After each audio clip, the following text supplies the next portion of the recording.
Now, the machine's going to rotate, and every time it rotates, you got to put another shirt on. This is like that I Love Lucy episode. Yeah. Yeah, you got to stay on top of this, or we all end up eating the shirts. Sounds easy enough. Ready. We go like this. Set. No. There's a variety of skills necessary to create and print t-shirts. I just don't have them yet. And a lot of times you can see a center line on the shirt, so if you... That's invisible. You can see that. No one else can see that.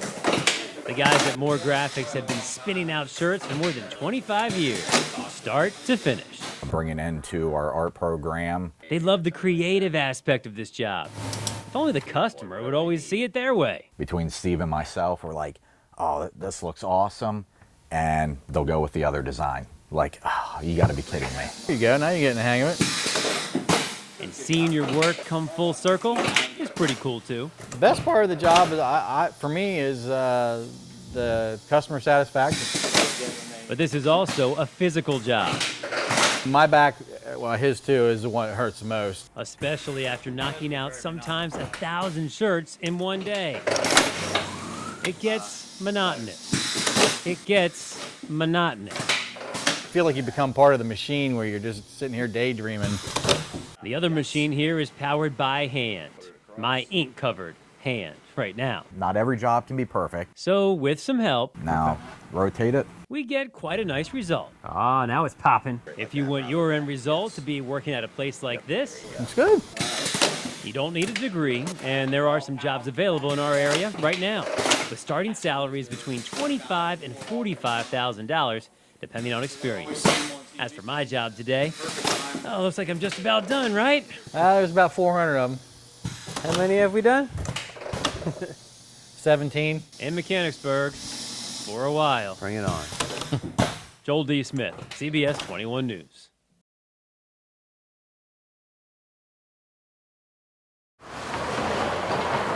Yeah, see, in a barbershop, it's like pretty much like a man's second home. You got the second hair show. Like, we all feel comfortable here. We can let loose, we can have fun. We talk about everything from sports to women. Now we just showing off. It's your typical neighborhood barber shop on the corner of South Pine. You would think that we would get respected a little more for stepping up to the plate. Getting a shape up She pretty much wants to keep my son away from me. with sheer strength. Here you go, bro. Man, I start crying. I'm not gonna sugarcoat it. Like, it really hit me in my heart. Halloween, the last time Nate Fleming saw his 7-year-old son. Not by choice, though, but after his son's mother decided to take legal action. So Nate couldn't see him anymore. A judge agreed. I want him to have both of his parents. It doesn't have to be just me. It doesn't have to be just her. I want both of us. Sometimes trying to live through your kids can be a weakness. You see, this isn't a story of a dad trying to get back at a woman.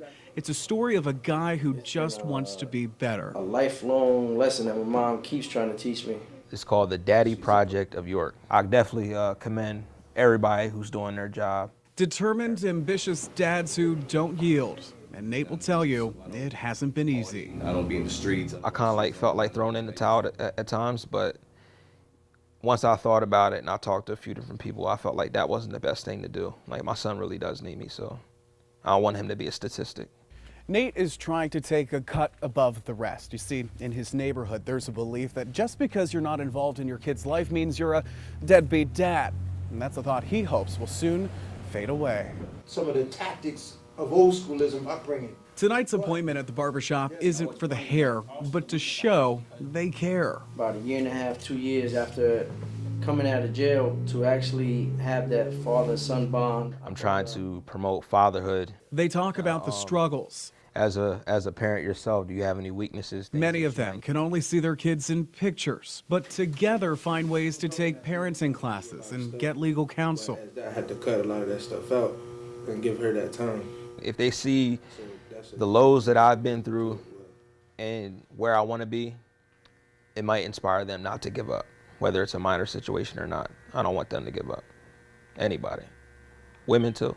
The youngest in the group is 19. They call him Big D, and things are good for him. He sees his 5-month-old, but he comes here to stay motivated. I have positive people that's surrounded around me and keep me on the right path.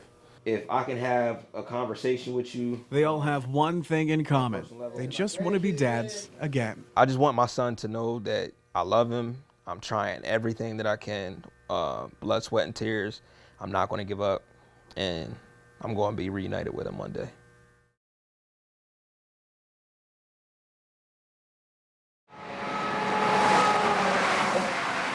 Hitting the highways just got a little bit faster on parts of the Pennsylvania Turnpike. The new speed limit, 70 miles per hour. I think 70 is great. I think that's keeping up with the times. Drivers were greeted by the new signs yesterday. Crews spent the day changing signs on the 97-mile stretch between exit 201, the Blue Mountain interchange, and exit 298, the Morgantown interchange. Everybody that I drive behind or with are going much more than 70 miles an hour, so I say let's go for it and make it 70. I'm a little leery about the tractor trailers because they already fly a little bit more sometimes. And I travel with a lot of little kids in my van, so that makes me a little nervous.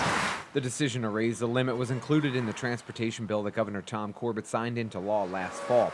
PA now joins 36 other states that have a 70-mile-per-hour speed limit, with 16 of those topping off at 75. I think cars are a lot safer now with all the airbags around you and all the monitoring that they do for your sides and the back and everything while you're driving.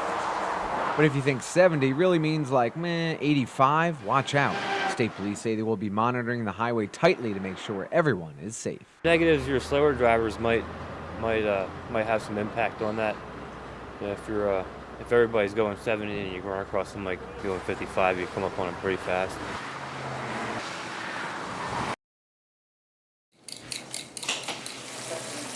It's going to be a very busy, hectic day, but we're going to do this. Elaine McAleer and her family have volunteered to cook Thanksgiving meals for families at the Ronald McDonald House for 4 years. This one's good. But this year Can you grab a small pot? will be their biggest test. We have 4 turkeys that we're going to try to cook. I've only made one at a time before, so this should be a challenge. All the traditional Thanksgiving staples are being prepared. This feast will feed over 30 families. Those families stay at the Ronald McDonald House for free while their children are being treated for life-threatening illnesses. Your every thought is on that child because of an illness or whatever the reason is that they are in the hospital. That's where your focus is. Having a warm bed and a hot meal just isn't in your mind at the time. McAleer and her family step in to give families peace of mind during a time of turmoil. They have first-hand knowledge. Stuff that bird. For 2.5 months, Elaine's family stayed at the Ronald McDonald House while her granddaughter was being treated at Penn State Hershey's Children's Hospital. On this Thanksgiving Day, this family is happy to give back. Coming back for dinner? You get a really good feeling helping these people.